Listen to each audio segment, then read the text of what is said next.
সুপ্রিয় শিক্ষার্থী বন্ধুরা, সকলকে স্বাগত জানাচ্ছি ক্রিয়েটিভ ট্রেনিং ইনস্টিটিউটের পক্ষ থেকে। আশা করি সকলে খুব ভালো এবং সুস্থ রয়েছেন। সকলকে শুভেচ্ছা এবং প্রীতি জানিয়ে আমি আজকের ক্লাসটি শুরু করছি। আশা করি সকলে খুব ভালো আছেন। শিক্ষার্থী বন্ধুরা, আজকে আমি আপনাদের ক্লাসে আছি পূর্ণদেব কুমার পাল, ট্রেড ইনস্ট্রাক্টর, চারুকলা বিভাগ থেকে। আশা করি যে যেখান থেকে আজকে ক্লাসটি দেখছেন সকলে একদম ফ্রি ক্লাসটি করার জন্য সবাই একদম প্রস্তুতি নিয়ে রয়েছেন।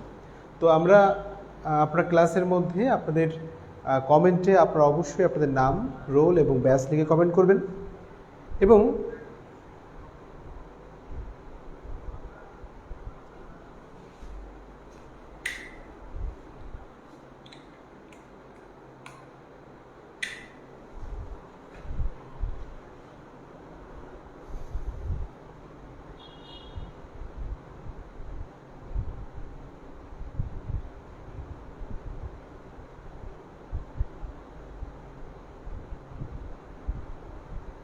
আচ্ছা, তো শিক্ষার্থী বন্ধুরা দেখতে পাচ্ছি যে আমাদের আজকের ক্লাসটিতে অনেকেই যুক্ত হয়েছেন। তো আজকে আমরা কিন্তু সরাসরি একদম বোর্ডে হাজির হয়ে গিয়েছি। আমাকে সবাই দেখতে পাচ্ছেন আজকের ক্লাসটিতে। তো শিক্ষার্থী বন্ধুরা, আপনাদের পরীক্ষা যেহেতু 1-2 মাসের মধ্যেই হতে চলেছে, এই কারণে আমরা নতুন করে পাঠ পরিকল্পনা আপনাদেরকে দিয়েছি। তো এই যে পাঠ পরিকল্পনা দেওয়া হয়েছে, এই পাঠ পরিকল্পনা অনুযায়ী এবার থেকে নির্দিষ্ট ক্লাস পরিচালিত হবে। অবশ্যই এই পাঠ পরিকল্পনা পেতে আপনারা সরাসরি ফেসবুক পেজ অথবা আপনাদের মেসেঞ্জার গ্রুপ রয়েছে, সেখানে সুন্দর করে দেখার চেষ্টা করুন। আচ্ছা, তো শিক্ষার্থী বন্ধুরা, আজকে আমরা আলোচনা করব হচ্ছে কি নিয়ে, রেখা নিয়ে। আপনারা অবশ্যই থাম্বনেল দেখে নিয়েছেন। আচ্ছা শিক্ষার্থী বন্ধুরা, আমাকে কি দেখা যাচ্ছে? আমাকে কি দেখা যাচ্ছে? আচ্ছা,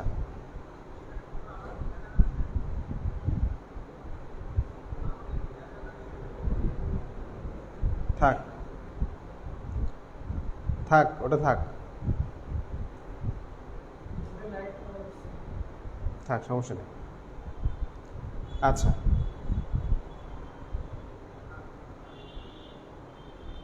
তো শিক্ষার্থী বন্ধুরা, তো আজকে ক্লাসটিতে আমরা যে বিষয়টি নিয়ে আলোচনা করব, যেহেতু আমরা আজকে সরাসরি একদম সামনাসামনি উপস্থিত হয়েছি, সুতরাং কথা হচ্ছে যে আমরা সাধারণত কী করি, আমরা আমাদের পোডিয়ামে আপনাদের খাতা কলমে সুন্দর করে দেখাই, কিন্তু আজকে আমরা যেটা করব সেটা হলো সরাসরি বোর্ডে আপনাদের সামনাসামনি উপস্থিত হয়ে সুন্দর করে দেখানোর চেষ্টা করব। যদি সমস্যা হয় তা বন্ধ করে দেন, অসুবিধা নেই। তো এরপরে আমরা আজকে যে ক্লাসটি করব সেটা হচ্ছে কি, রেখা নিয়ে আলোচনা করব। আজকের ক্লাসটিতে যতগুলো রেখা নিয়ে আমি আপনাদের সাথে আলোচনা করব, এই রেখাগুলো যদি কেউ প্র্যাকটিস করতে পারেন তাহলে আপনার জন্য ড্রয়িংটা অত্যন্ত সহজ হয়ে যাবে। আমাদের অনেক সময় একটা ধারণা কাজ করে যে আমরা আসলে ড্রয়িংটা করতে পারবো কিনা, বা আমরা যে লেভেল থেকে রয়েছে সেখান থেকে শুরু করা সম্ভব কিনা। হ্যাঁ, অবশ্যই সম্ভব।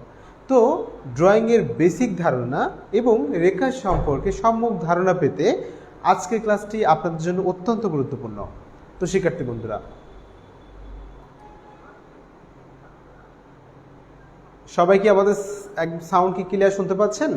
এবং যদি কোনো সমস্যা থেকে থাকে সরাসরি জানাবেন। ওকে, তো আমরা দেখতে পাচ্ছি অনেকে যুক্ত হয়েছেন। আমরা কারা কারা যুক্ত হয়েছে একটু দেখে নেই, তারপরই আমরা ক্লাসটি শুরু করে দেব। তো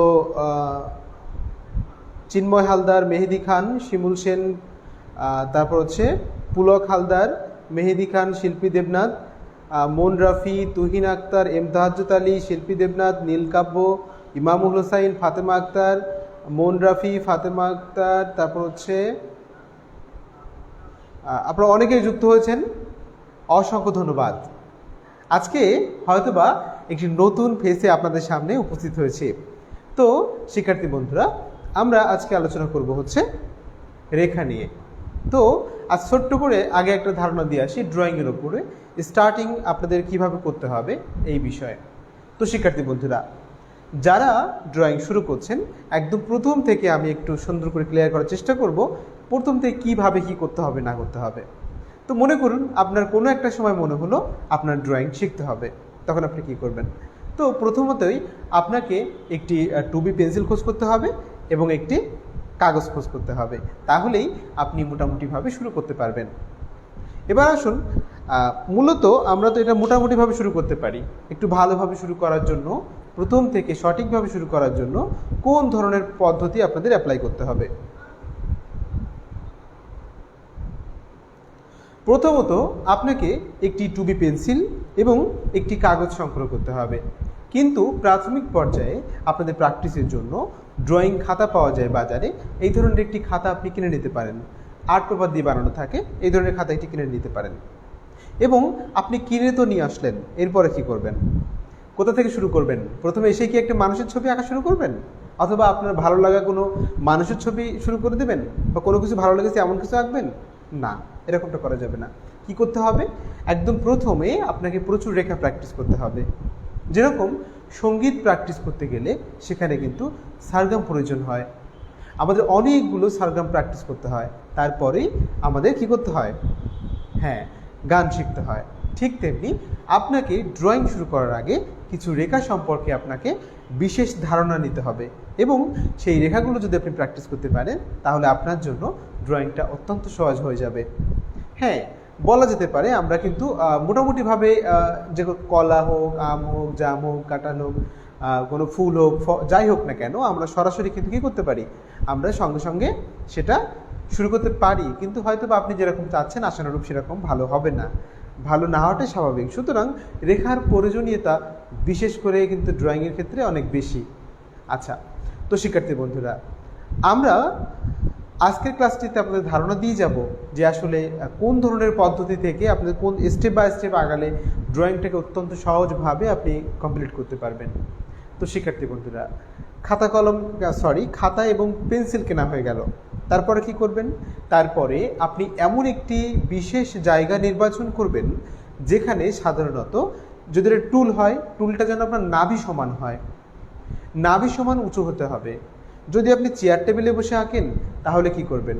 তখনও কিন্তু আপনার চেয়ারটা যেন এমন উঁচু হয় যে টেবিল যেন কি থাকে, আপনার নাভি সমান থাকে, তাহলে আপনি একটা পারফেক্ট জায়গায় বসেছেন বলে আমরা ধরে নেব। এরপরে আসুন, শুধু কি চেয়ার টেবিলে বসে অঙ্কন করা যায়? না, অঙ্কন করার জন্য মানে সর্বশ্রেষ্ঠ পদ্ধতি হচ্ছে মোটামুটি একটা টুল হবে, আর আপনি মেঝেতে বসে অঙ্কন করবেন, এবং যখন ক্রমে আপনি ডেভেলপ করবেন তখন ইজেল ব্যবহার করে অঙ্কন করা শুরু করবেন।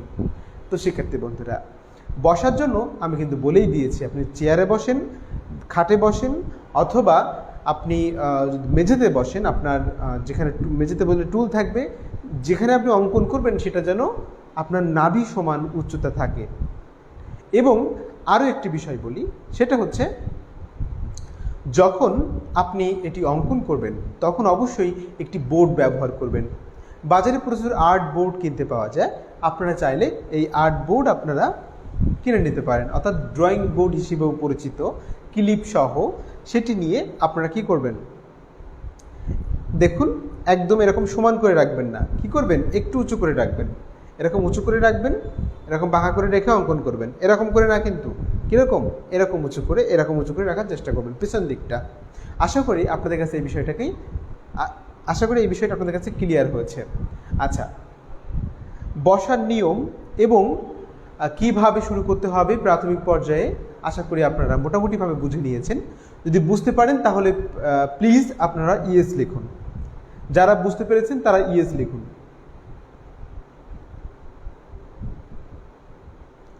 আচ্ছা, এবার মোটামুটি প্র্যাকটিস করার জন্য কিভাবে শুরু করতে হবে আমি সেই বিষয়ে আপনাদের সাথে আলোচনা করব। আচ্ছা,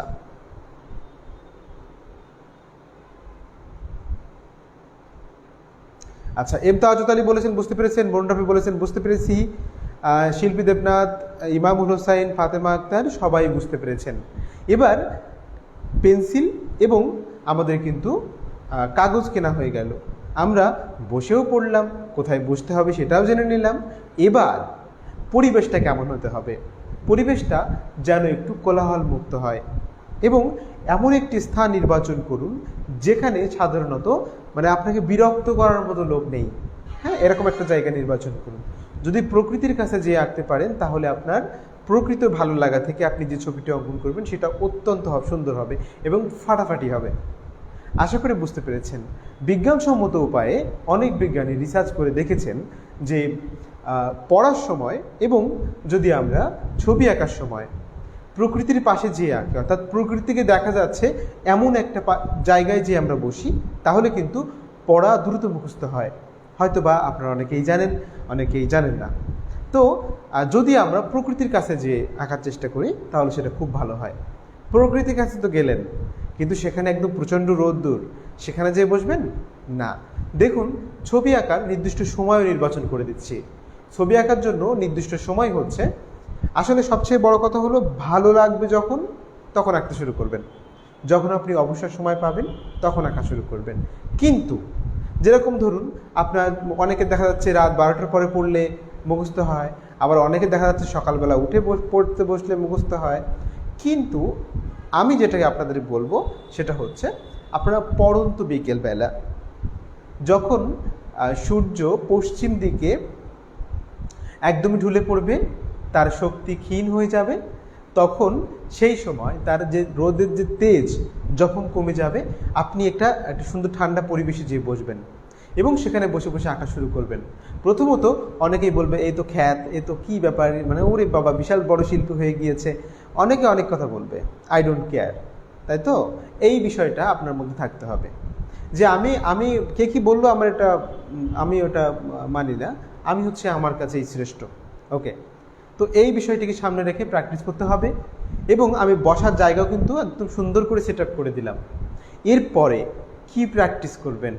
আপনি তো প্রকৃতির ধারে যেয়ে বসেছেন, অনেক গাছপালা দেখছেন, পশু পাখি দেখছেন, সেগুলো আঁকবেন না। এখন কথা হচ্ছে,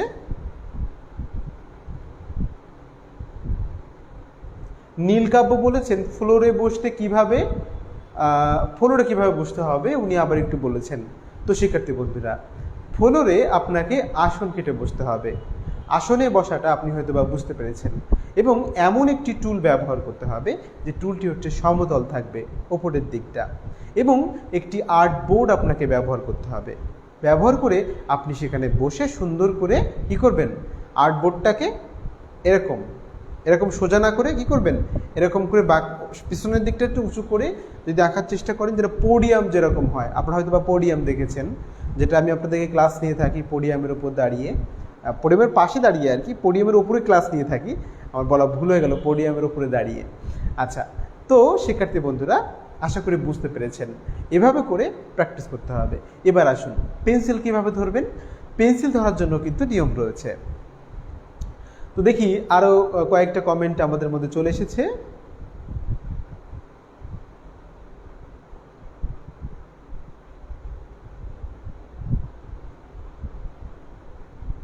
হ্যাঁ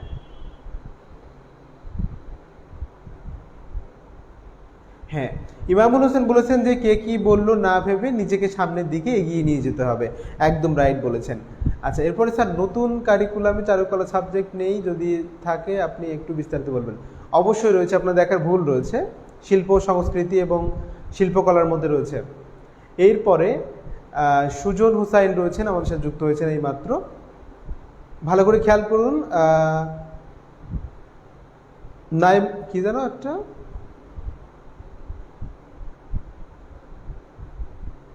আচ্ছা দেখা যাচ্ছে না, একটু সমস্যা রয়েছে এখানে। আচ্ছা, আগেরটা নিচে নিয়ে আসা যাচ্ছে না কমেন্টগুলো। আচ্ছা যাই হোক, তো ঠিক আছে। তো শিক্ষার্থী বন্ধুরা, যে কথা বলছিলাম, তাহলে কি কি উপকরণ লাগছে আমি সেখান থেকে শুরু করে আপনাদের বসা পর্যন্ত, মানে সুইটেবল লোকেশন সম্পর্কে আমি আপনাদের সাথে বিস্তারিত আলোচনা করেছি। এবার পেন্সিল ধরা নিয়ে একটু কথা বলি। মনে করুন এটা হচ্ছে আপনার পেন্সিল। এখন পেন্সিলটা কোথায় ধরবেন? এভাবে, এভাবে, নাকি এভাবে? কিভাবে ধরবেন? এভাবে, মাঝখানে, নাকি একদম নিচে? হয়তোবা অনেকেই ভাবছেন যে আসলে আমরা তো জানি এসব বিষয়গুলো, কেন স্যার আবার রিপিট করছেন? দেখুন, মনে করুন আপনি পড়ছেন, পড়ার সময় আপনি যে জিনিসটা 1 মাস আগে পড়েছেন সেটা যদি আবার রিপিট পান, আপনার মনে কিন্তু একটা আনন্দের সৃষ্টি হয়। যারা এটা ফিল করেন, আশা করি আমি বুঝতে পারছেন যে বিগত যে জিনিসগুলো আমরা শিখেছি সেগুলো আবার রিপিট আসলে আমাদের সেটা কিন্তু কী হয়, আনন্দই হয়, আর রিপিট আসেও তাই। ঠিক আছে, এরপরে শিল্পী দেবনাথ যুক্ত হয়েছেন। আচ্ছা ঠিক আছে, তো যারা আগামীকাল কিন্তু আপনাদের যে করোনা ভাইরাসের উপরে যে ছবি করার কথা বলা ছিল, করোনা ভাইরাসে অসহায় মানুষ, এই সাবজেক্টের উপরে যে ছবিটি করার কথা ছিল, আপনারা অনেকেই আমাদের গ্রুপে পোস্ট করছেন, ফেসবুক গ্রুপে চারুকলা এবং আইসিটি প্রশিক্ষণ কলেজ নামে যে গ্রুপটি রয়েছে সেখানে পোস্ট করছেন। এখন এই জন্য আপনাদেরকে অসংখ্য ধন্যবাদ। এবং আপনারা কিন্তু ওখানে অবশ্যই পোস্ট করবেন। আরেকটা কাজ করবেন, সেটা হচ্ছে আপনাদের রোল, আপনাদের নাম এবং ব্যাচ নম্বর লিখে দেবেন। আপনারা যখন পরীক্ষা দিতে আসবেন আমরা একটা প্রদর্শনীর ব্যবস্থা করব, সেখানে অবশ্যই আপনার একটা বড় ধরনের স্থান থাকবে। তো শিক্ষার্থী বন্ধুরা, গতবার আমরা যে প্রতিযোগিতার জন্য যে ছবি করতে বলেছিলাম 26শে মার্চ উপলক্ষে, সেখানে কিন্তু 3 জন বিজয়ী হয়েছিলেন। এবং করোনা ভাইরাসের উপরে যে ছবি দিতে বলেছে, আগামীকাল কিন্তু লাস্ট ডেট। আপনারা অবশ্যই আমাদের যে গ্রুপ রয়েছে সেখানে কিন্তু পোস্ট উন্মুক্ত করা, আপনারা চাইলেই কিন্তু সেখানে পোস্ট করতে পারবেন। সেখানে পোস্ট করবেন, তাহলে আমরা বিজয়ীকে ফোন করে তার সাথে যোগাযোগ করে নেব। এবং আরও একটি সুখবর রয়েছে, সেটা হচ্ছে আপনাদের পরীক্ষা কিন্তু আগত। এই পরীক্ষার সময় আপনাদের একটি ছবি অঙ্কন করতে হবে, সেটা হচ্ছে একটি প্রাকৃতিক দৃশ্য 15x22 মাপে, ইঞ্চি মাপে আপনাদের একটি ছবি অঙ্কন করতে হবে। সেটা করে সরাসরি বাইন্ডিং করে আপনাদের প্রতিষ্ঠানে নিয়ে আসতে হবে। যখন পরীক্ষা দিতে আসবেন তখন আপনাদের লং টাইম রয়েছে, আপনি আজ থেকেই প্র্যাকটিস শুরু করে দিন। আর আমি ফোন করে সবার সাথে যোগাযোগ করছি, আপনাদের সবার সাথে যোগাযোগ করা হবে।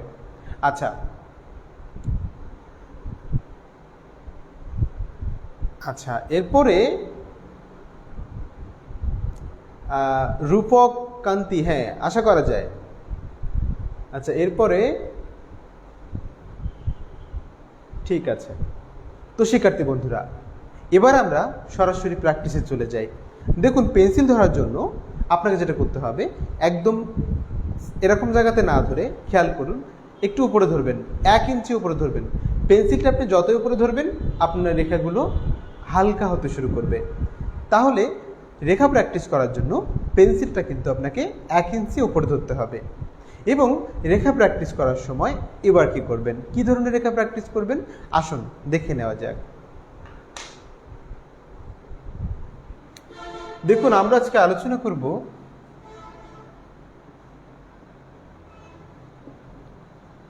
সরল রেখা এবং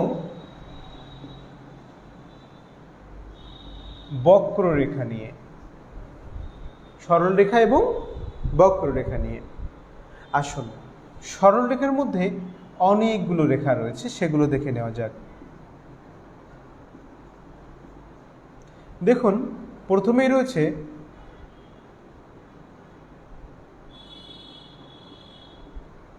আনুভূমিক রেখা।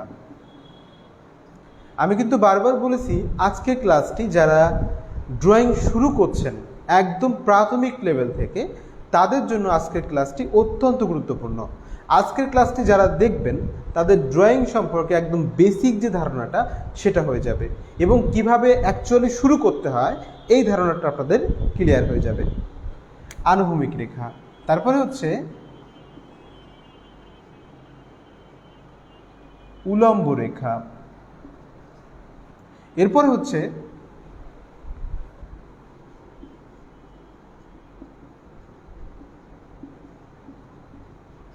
তির্যক রেখা,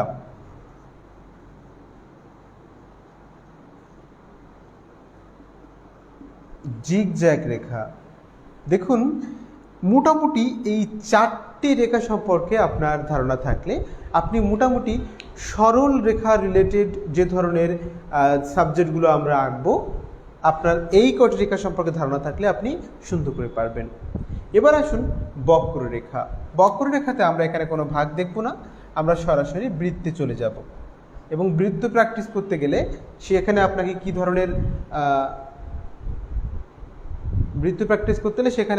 ধরনের রেখাগুলো প্র্যাকটিস করতে হবে সেটা আমি বলে যাব। তো শিক্ষার্থী বন্ধুরা, তো চলুন এই ধরনের রেখাগুলো নিয়ে একটু আলোচনা করা যাক। একদম প্রাথমিক স্টেজে কিভাবে শুরু করবেন। আচ্ছা, একটু ওয়েট করুন।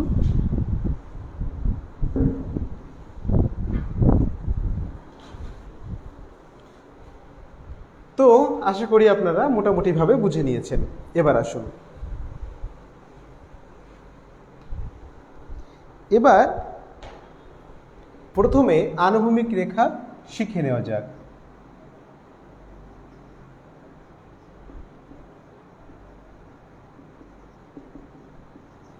আনুভূমিক রেখা শিখে নেওয়া যাক, ইংরেজিতে এটাকে হরাইজন্টাল লাইন বলে থাকে। আচ্ছা, এবার এই রেখাগুলো কিভাবে প্র্যাকটিস করতে হবে এই বিষয়ে কথা বলি। এবারের আলোচনা কিন্তু খুবই গুরুত্বপূর্ণ। এই বিষয়টা যদি আপনার কাছে ক্লিয়ার থাকে তাহলে আশা করছি আপনি ড্রয়িংয়ে অত্যন্ত ভালো করবেন। আসুন, মনে করুন একদম বাচ্চা থেকে শুরু করি। যখন একটি বাচ্চা সে কিন্তু যখন লাইন আঁকে তখন কিন্তু তার রেখাগুলো বাঁকা হয়ে যায়, তাই না? আমরা তার জন্য কি করতে পারি?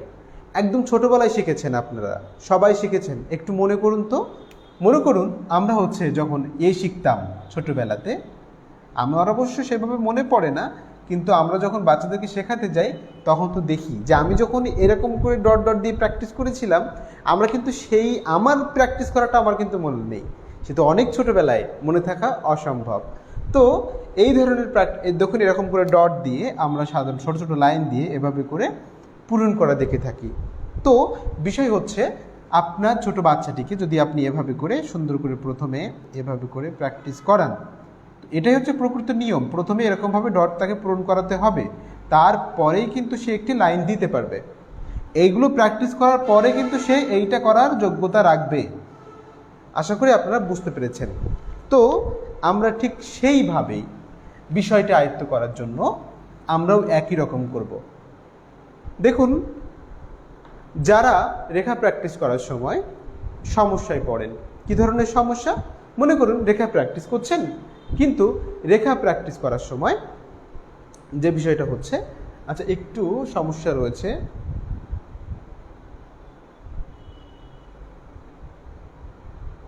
আচ্ছা, রেখা এই জায়গাটা না, ওকে। আচ্ছা, এবার যে বিষয়টা কথা বলছিলাম, একটু লাইট পড়ছে তো এই জন্য ঠিক করে নিলাম, সমস্যা নাই। তো আবার বেশি লাইট না দিলে আপনারা দেখতেও পাবেন না, এই জন্য একটু সমস্যা রয়েছে। তো আসুন, তো আসলে আপনারা কি ক্লিয়ার দেখতে পাচ্ছেন? ভিডিওটা ক্লিয়ার একদম দেখতে পাচ্ছেন? যদি ক্লিয়ার দেখতে পান আমাকে একটু কমেন্টে জানাবেন, একটু ইয়েস লিখুন।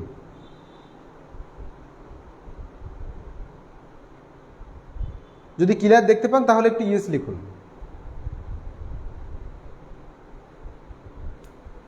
হয়তো এরকম জায়গাতে রয়েছে, হ্যাঁ ঠিক আছে। যদি ক্লিয়ার দেখতে পান তাহলে একটু ইয়েস লিখুন।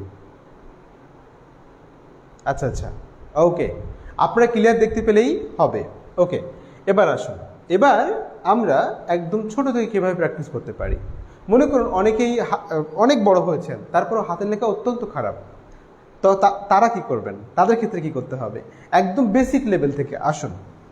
প্রথমে আপনারা স্কেল দিয়ে সুন্দর করে এমন করে ডট ডট ডট দিয়ে নেবেন। এমন করে ডট ডট দিয়ে নেওয়ার পরে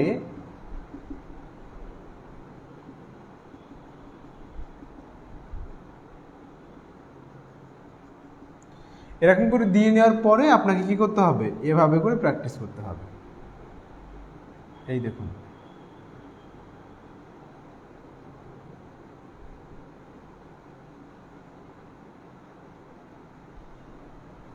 বিন্দুগুলো যেন দেখা না যায় এই জন্য একটু ধীরে ধীরে বিন্দুগুলোকে পূরণ করার চেষ্টা করবেন, এভাবে করে।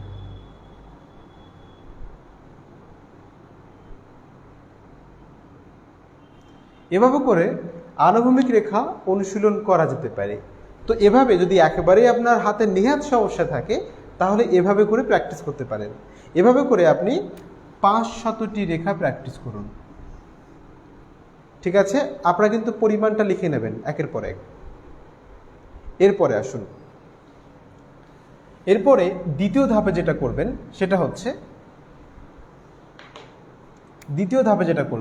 সেটা হলো সুন্দর করে একটি এরকমভাবে রেখা দেওয়ার চেষ্টা করবেন। দেখতে পাচ্ছেন রেখাগুলোর মধ্যে কি মিল থাকবে আর কি মিল থাকবে না, আমি সেটা নিয়েও কথা বলছি।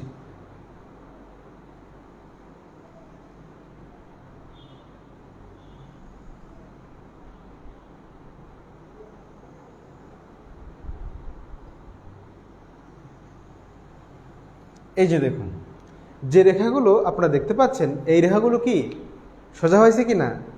হয়েছে, মোটামুটি 90% হয়েছে আর কি। তো দেখুন, আসলে হোয়াইট বোর্ড তো খুব ভালো করে কিন্তু ম্যানেজ করা যায় না, একটু সমস্যা থাকে। তো দেখুন, তো রেখাগুলো কিন্তু আমি প্র্যাকটিস করেছি। এবার দেখুন, রেখাগুলোর মধ্যে যে স্টার্টিং পয়েন্ট এবং ভ্যানিশিং পয়েন্ট ছিল, এই স্টার্টিং পয়েন্ট ভ্যানিশিং পয়েন্ট কিন্তু কি প্রায় সবাই কিন্তু পাশাপাশি রয়েছে। আশা করি বুঝতে পেরেছেন। তো এই যে পাশাপাশি করা বা সমান দূরত্বে করা, এটা হচ্ছে রেখা প্র্যাকটিস করার একটা নিয়মের মধ্যে পড়ে। তো আপনাকে দেখতে হবে রেখা প্র্যাকটিস যখন আপনি করবেন তখন কি করতে হবে, স্টার্টিং পয়েন্ট এবং যে ভ্যানিশিং পয়েন্ট থাকবে এই দুইটা ঠিক হচ্ছে কিনা এটা কিন্তু আপনাকে অবশ্যই দেখতে হবে। এরপরে যেটা করতে হবে সেটা হলো রেখাগুলো সমান্তরাল হচ্ছে কিনা। আপনারা সবাই ছোটবেলায় একটা সংজ্ঞা পড়েছিলেন, সমান্তরাল রেখা, তাই না? সমান্তরাল বলতে আমরা সাধারণত বুঝি সর্বত্র সমুদ্রবর্তী। সর্বত্র সমুদ্রবর্তী একটি রেখা থেকে আরেকটি রেখার যে পার্থক্য রয়েছে সেটা সব জায়গাতে একই রকম হয়ে থাকে, এটাকেই বলা হচ্ছে সমান্তরাল রেখা। আচ্ছা দেখুন, এই যে ওপর থেকে নিচে প্রত্যেকটা রেখার যে পার্থক্যটা রয়েছে দেখুন প্রায় একই রকম। আপনি যত একদম সুন্দর করে ক্লিয়ার করে করতে পারবেন সেটা কিন্তু আপনার জন্য ততই ভালো হবে। তো চেষ্টা করবেন ভ্যানিশিং পয়েন্ট এবং স্টার্টিং পয়েন্ট সঠিক রাখার জন্য, এবং প্রত্যেকটি লাইন যেন কি থাকে, প্রত্যেকটি লাইন যেন একই রকম দূরত্বে অবস্থান করে, অর্থাৎ সর্বত্র সমুদ্রবর্তী হয়, সমান্তরাল হয়, এই বিষয়টি মাথায় রাখবেন। তো এরকমভাবে আপনি কি করতে পারেন, 500টি রেখা প্র্যাকটিস করুন। কতটি প্র্যাকটিস করবেন? 500টি। তাহলে আগে 500টি হলো, তারপরে আর 500 হলো, ঠিক আছে। এবার আসুন, এবার যেটা করতে হবে সেটা হলো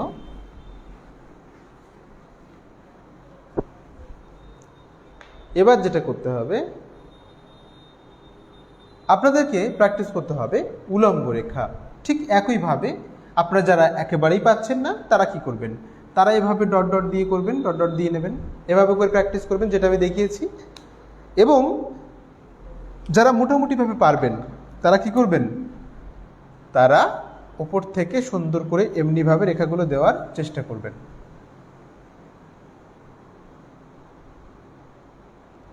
যখন আপনি রেখা দেবেন তখন কিন্তু আপনাকে শ্বাস প্রশ্বাস খুবই ধীর গতিতে ফেলতে হবে, ঠিক আছে?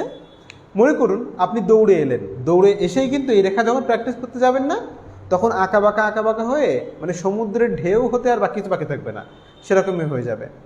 এবং আরও একটি বিষয় বলি, সেটা হচ্ছে যখন আপনি রেখা প্র্যাকটিস করবেন তখন কিন্তু অবশ্যই আপনার যে শ্বাস প্রশ্বাস সেটা কি করতে হবে, একদম স্লো রাখতে হবে।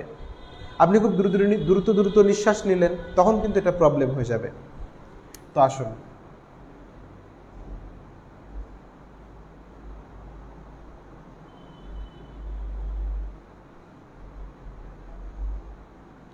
তো এভাবে করে রেখা কিন্তু প্র্যাকটিস করা যায়। এভাবে করে আপনারা স্টার্টিং পয়েন্ট এবং ভ্যানিশিং পয়েন্ট এই দুইটা জিনিস কিন্তু আপনাকে ভালো করে বুঝে নিতে হবে। তো এগুলো কিন্তু আপনাকে মোটামুটিভাবে করতে হবে। তো এভাবে করে আমরা কি করতে পারি, ভার্টিক্যাল লাইন প্র্যাকটিস করতে পারি। তো শিক্ষার্থী বন্ধুরা, এভাবে করে প্র্যাকটিস করুন আরও 500টি, প্র্যাকটিস করুন। এরপরে হচ্ছে তির্যক রেখা। কি আমরা তির্যক রেখার বিষয়ে বলেছিলাম না? হ্যাঁ, তির্যক রেখা নিয়ে আলোচনা করব। তো তির্যক রেখা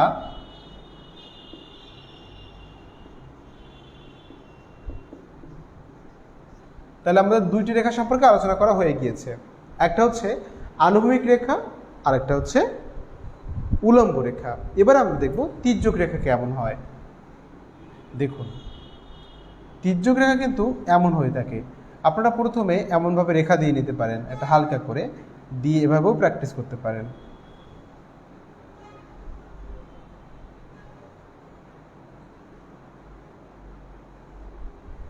যতটুকু করবেন কাজ ততটুকু যেন অত্যন্ত সুন্দর হয়।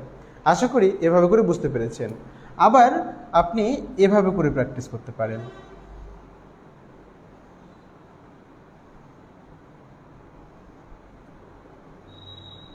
এভাবে করে প্র্যাকটিস করতে পারেন।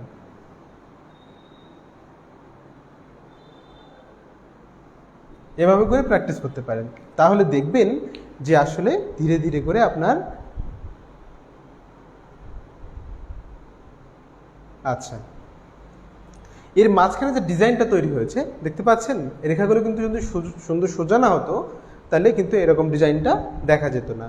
তো এভাবে করে আমরা রেখা প্র্যাকটিসের মাধ্যমে আমরা অনেক ধরনের ডিজাইনও করতে পারি, অথবা আমরা বিশেষ করে ড্রয়িং করতে পারি। তো ড্রয়িং সঠিকভাবে করার জন্য, একদম নির্ভুল করার জন্য আপনাকে প্রচুর রেখা প্র্যাকটিস করতে হবে। এরপরে আসুন, তির্যক রেখা তো করলাম, এগুলো কতটা করবেন? প্রথমটা করবেন 500টা, তারপরটা করবেন 500টা। আশা করি বুঝতে পারছেন। এরপরে কি করবেন? এরপরে তির্যক রেখার পরে রয়েছে জিগজ্যাগ রেখা। কি রেখা? জিগজ্যাগ রেখা।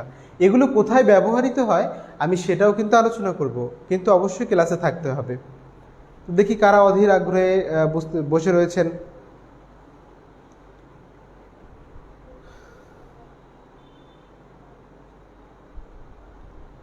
স্যার আপনার নেটের সমস্যা, কথা বোঝা যাচ্ছে না, রূপক কান্তি বলেছেন। সবাই তো মোটামুটি শুনতে পাচ্ছেন, আপনি হয়তো বা শুনতে পাচ্ছেন না, বুঝলাম না, হতেও পারে। আচ্ছা ঠিক আছে। এরপরে রয়েছেন কে? এরপরে রয়েছেন হচ্ছে জিগজ্যাগ রেখা, তাই তো? আচ্ছা,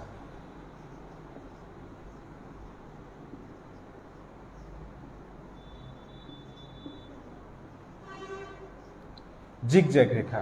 আসুন শিক্ষার্থী বন্ধুরা, জিগজ্যাগ রেখা কিন্তু সাধারণত এমন হয়ে থাকে, এই দেখুন,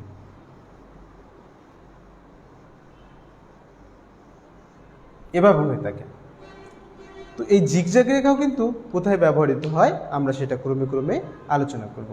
এই ধরনের রেখা আপনি প্র্যাকটিস করুন আরও 500টি।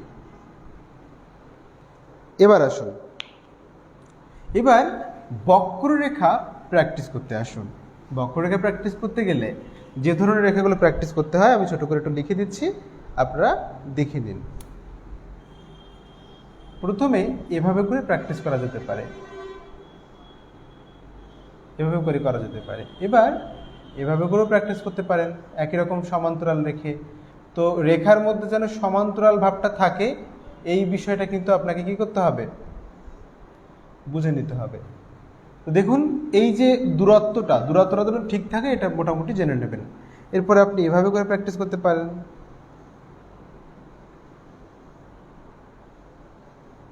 এটা বিভিন্ন সিস্টেম করে আপনি এটাকে ভাগ ভাগ করে নিতে পারেন, ক্যাটাগরি ওয়াইজ প্র্যাকটিস করতে পারেন। এরপর হচ্ছে এভাবে প্র্যাকটিস করতে পারেন।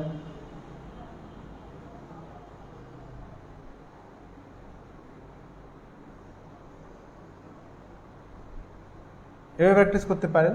এভাবে অনেকগুলো, প্রত্যেকটা আপনি কি করবেন? এগুলো 100টা করে করুন,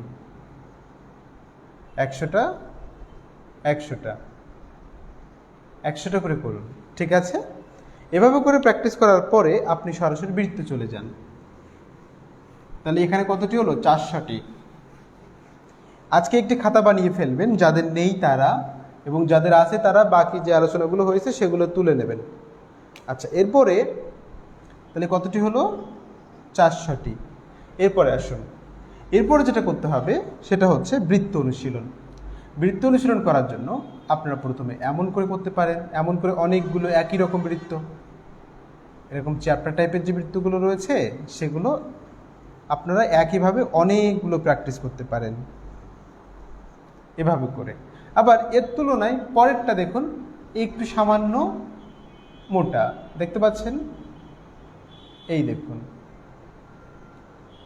এগুলো প্র্যাকটিস করুন খুব বেশি করে, দেখতে পাচ্ছেন? এরপরে আমরা যেটা করব সেটা কিন্তু আরও মোটা হবে। তাহলে 1 নম্বরটা আমি মুছে দিলাম।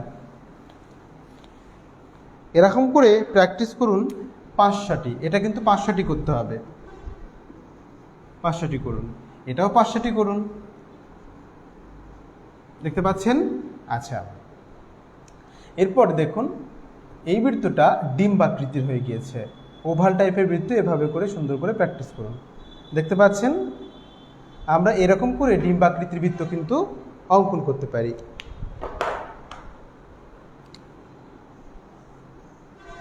আচ্ছা, এরপরে কি করবেন দেখুন, এই বৃত্তগুলো কিন্তু ডিমের মতো। এমন বৃত্ত আপনি আরও 5-6টি অনুশীলন করুন। তারপরে একেবারে সুন্দর গোলাকার বৃত্তগুলো যেরকম হয় একেবারে গোলাকার করে প্র্যাকটিস করুন। দেখতে পাচ্ছেন? আশা করি বুঝতে পাচ্ছেন যে কিভাবে করতে হবে। মার্কারে দাগ পড়ছে না। আচ্ছা, এভাবে করে এই দেখুন, বারবার হাত ঘোরান, বারবার হাত ঘোরান। হাত ঘোরাতে ঘোরাতে দেখবেন যে সুন্দর একটি বৃত্ত হয়ে গিয়েছে। এই দেখুন, দেখতে পাচ্ছেন? তো এভাবে করে অনুশীলন করা যায়। তো শিক্ষার্থী বন্ধুরা, আশা করি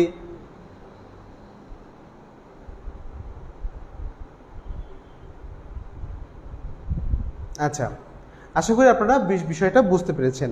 তো শিক্ষার্থী বন্ধুরা, নবম ব্যাচে ভর্তি চলছে।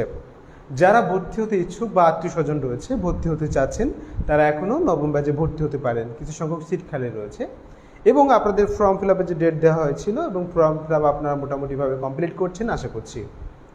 আচ্ছা, খুব সুন্দর করে কমপ্লিট করছেন এটাই আশা করছি। এখন সর্বশেষ যে বিষয়টি নিয়ে আলোচনা করব সেটা হচ্ছে, আমি আবারও বলছি, আমাদের প্রদর্শনী নিয়ে।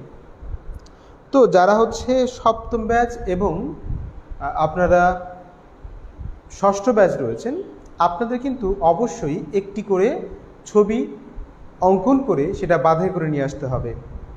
কথা হচ্ছে কি ছবি অঙ্কন করবেন, আমি আগেও বলেছি, আবারও বলছি। আপনার পছন্দ মতো একটি প্রাকৃতিক দৃশ্য আপনি যে কোনো মাধ্যমে, সেটা হতে পারে অয়েল প্যাস্টেল, সেটা হতে পারে পেন্সিল কালার, সেটা হতে পারে ওয়াটার কালার।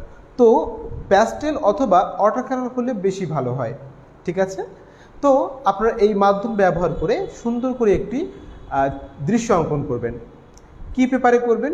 কার্টিজ পেপার অথবা হ্যান্ডমেড পেপারে করবেন। আপনারা চাইলে আর্ট পেপারও ব্যবহার করতে পারেন, অসুবিধা নেই। তো ওয়াটার কালার তো আর্ট পেপারে করা যাবে না, সুতরাং ওয়াটার কালারের জন্য আপনারা হ্যান্ডমেড পেপার ব্যবহার করবেন। পেপারটা কতটুকু বড় ব্যবহার করবেন? দৈর্ঘ্য 22 ইঞ্চি এবং প্রস্থ 15 ইঞ্চি। আশা করি বুঝতে পেরেছেন। এই মাপে সুন্দর করে একটি দৃশ্য অঙ্কন করবেন এবং সেটাকে বোর্ড বাইন্ডিং করবেন। পিছনে হার্ডবোর্ড দিয়ে বাইন্ডিং করে না, বাইন্ডিংয়ের দোকানে, সেখান থেকে বাইন্ডিং করবেন। বাইন্ডিং করে আপনি সরাসরি প্রতিষ্ঠানে পরীক্ষা দিতে আসার সময় ওটাকে নিয়ে আসবেন। এটা জেলা পর্যায়ে আমাদের একটা প্রদর্শনীর ব্যবস্থা করা হচ্ছে। তো সেইভাবে আপনাদের ছবিটি প্রদর্শনীতে দিচ্ছেন। আরও অনেক ব্যাপার রয়েছে। তো নতুন একটা দক্ষতা উন্নয়নের জন্য এটি আপনাদের জন্য গুরুত্বপূর্ণ। তো শিক্ষার্থী বন্ধুরা, আশা করি বিষয়টি বুঝতে পেরেছেন। আচ্ছা, ইতিমধ্যেই প্রিপারেশন নিয়ে নিয়েছেন, করতে চাচ্ছেন, শুরু করে দিয়েছেন, এরকম কারা রয়েছেন? মানে করতে যাচ্ছেন ছবিটি, মানে এই মুহূর্তে প্রিপারেশন নিচ্ছেন আর কি, এরকম কয়জন রয়েছেন? একটু ইয়েস লিখবেন। কারা শুরু করে দিয়েছেন? এবং যারা করোনা ভাইরাসের জন্য ছবি অঙ্কন করেছিলেন তাদের জন্য বলি, আপনাদের রেজাল্টটা খুব দ্রুতই পাবলিশ হবে। আপনারা সরাসরি প্রতিযোগিতায় যারা অংশগ্রহণ করেছেন এবং যাদের ছবিটা অনেক ভালো হয়েছে তাদেরকে আমরা সরাসরি ফোন দিব, ফোন দিয়ে তাদেরকে বলবো যে তারা কোন অবস্থানে রয়েছে। তো শিক্ষার্থী বন্ধুরা, আচ্ছা, মনরা প্রিপারেশন নিয়েছেন? আর কেউ আছেন?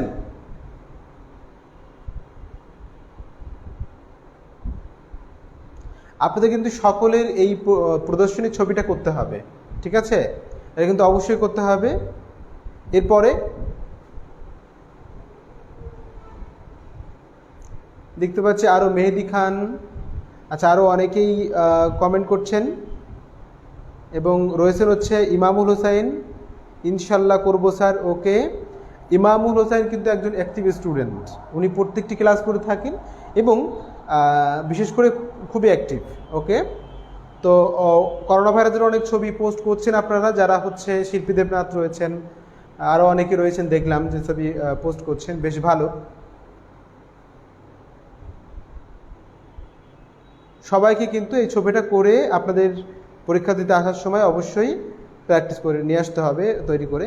তো তুহিন আক্তার, সুরাইয়া আক্তার, তারপর হচ্ছে মেহেদি খান, নীলকাব্য, সবাই ইয়েস লিখছেন। এবং আরও রয়েছেন যে সোহেল আহমেদ বলেছেন যে